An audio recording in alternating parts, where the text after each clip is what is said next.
Hello,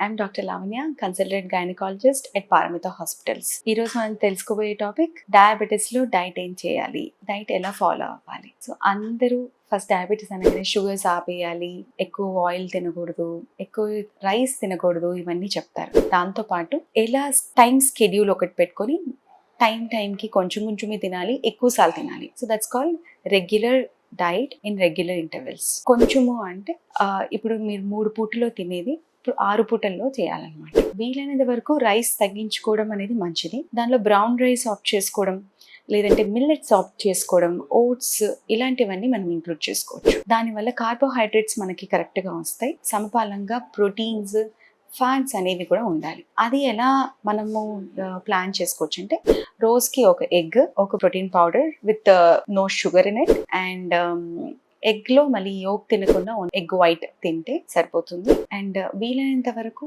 fruits తీసుకోవచ్చు మీరు. ఫ్రూట్స్లో మళ్ళీ క్యారెట్, కీర, దానిమ్మ, అది కూడా ఓన్లీ సగం దానిమ్మ, జామకాయ పచ్చిది, అది కూడా only 1/4 of it at a time, apple 1/4 of at a time, black grapes, walnuts, బాదాం, ఇలాంటివన్నీ తీసుకోవచ్చు. ఏవైతే ఫ్రూట్స్ తీసుకోకూడదో అవి కూడా మీరు తెలుసుకోవాల్సిన అవసరం ఉంటుంది. సపోటా కానీ, లేకపోతే high sugary fruits like custard Apple and coconut water, అది కూడా తీసుకోవద్దు. గ్రేప్స్ తీసుకోవద్దు, గ్రీన్ గ్రేప్స్ తీసుకోవద్దు. ఎక్కువ వరకు పపాయ, పైనాపిల్ ఇలాంటివన్నీ యూజువల్గానే మనము అవాయిడ్ చేస్తుంటాం ప్రెగ్నెన్సీలో, అవి కూడా తీసుకోకూడదు. Eat in regular intervals with lot of water. రాగి జావా, జొన్న జావా, ఇలాంటివి జావా లాగా చేసుకుని కూడా మీరు స్నాక్స్ కి కావాల్సిన డ్రై ఫ్రూట్ లడ్డు, ఇలాంటివి made of dates and jaggery, ఇలాంటివి చూసుకోవచ్చు. ఇవి చేస్తూ కూడా మీరు షుగర్ మానిటర్ చేసుకుంటూ ఉంటే ప్రాబ్లం ఏమి ఉండదు. Thank you.